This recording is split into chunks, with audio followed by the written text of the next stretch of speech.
The art of photography. It's just a question of balance. What I am about to suggest in this presentation is a choice.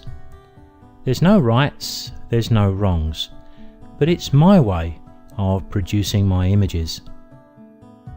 For various reasons, 2013 was a lean year for me for images. This is completed images. But when I look back at the folders that I've stored over 2013, I can easily find over 400 completed images. Now I suppose that's a meaningless figure unless I qualify it just a little bit. What I'm talking about here is not 400 images batch processed in Photoshop in 20 minutes. I'm talking about 400 images which have sufficient quality to encourage me to work each one of them through Adobe Camera Raw as an individual image. Images that I'd be pleased to show you or anyone else as some of my best. And I think my acceptability threshold is set fairly high. So I suppose the question I'm posing here is, how can we create so many images which we would consider acceptably good from a year which was so lean? Well, it's all a question of balance, and photography is definitely an art.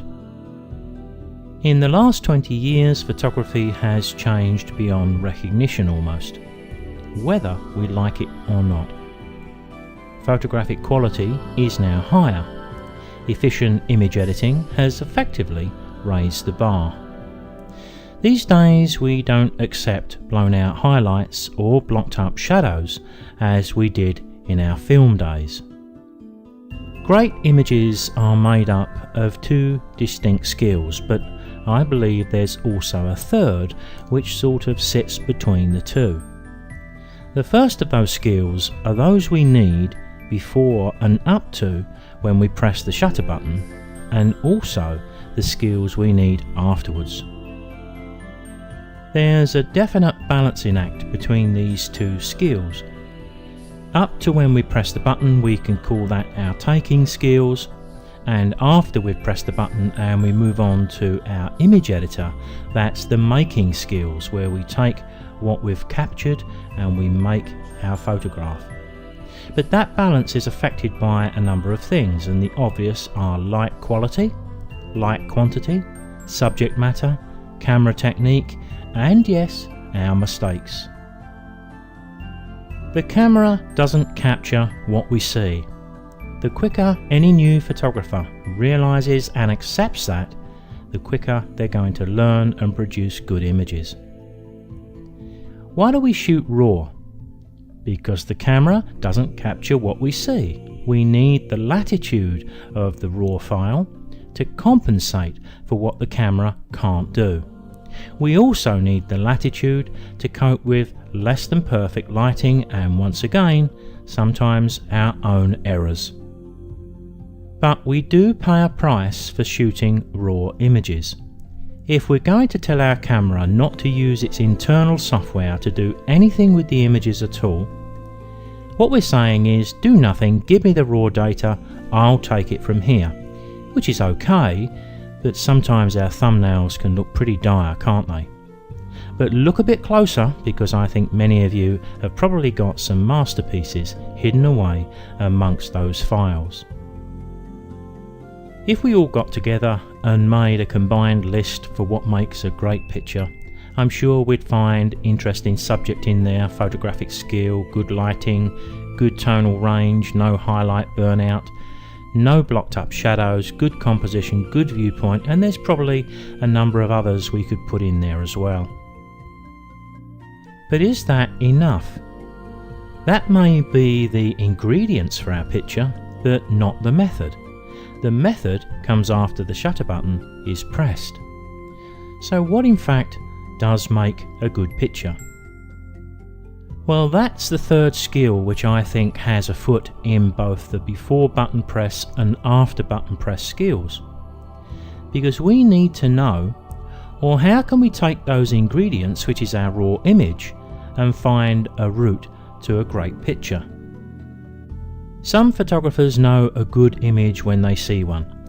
When the image that's likely to get a 9 or a 10 in a camera club competition appears on screen, they can spot that pretty quickly.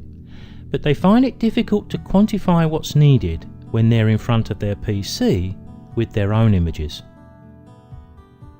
This is one of the crucial parts of achieving great images. We need to be a judge. We need to be able to look at our own raw images and decide what they need. If we don't know where we're going, how do we know how to get there?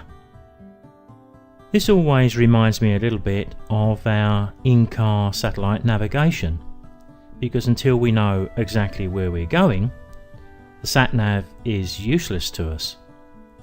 So what we need is image editing skills to get to our destination, but we also need to know how to get there, and that is recognizing a good picture, looking at our own raw files to decide exactly what they need, and that takes just a little bit of learning. Of course, we're now in the digital age and we can shoot as many pictures as we want. And if we take enough pictures, then sooner or later you're going to have a sprinkling of really great images in your collection.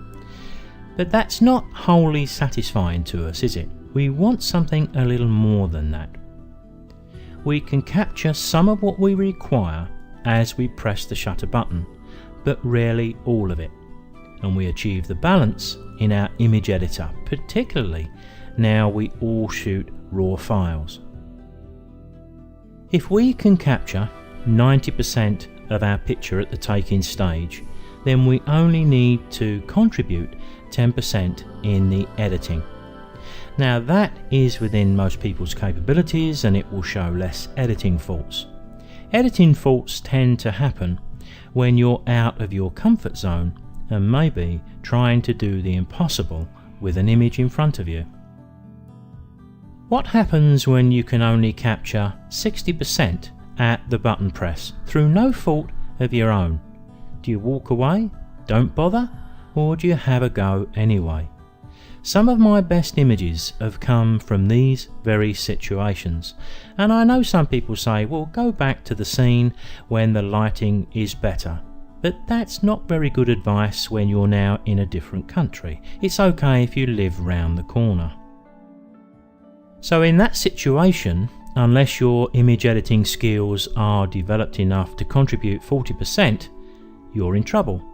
The photo falls short, it doesn't have what it takes to make a great picture. Now, making up 40% in your image editor is a tall order. But many photographers will still try and end up frustrated because the gap between their aims, their skill level and what is practical is just too wide. And they can sometimes come away with the view that this image editing lark is just far too difficult and too time consuming. When we go out to shoot images, we can't win them all, of course, but we can certainly aim high, can't we? It's the combinations of the before and after button skills, but also what's sort of sitting over both of those skills like an umbrella is knowing what makes a good picture. That's the key.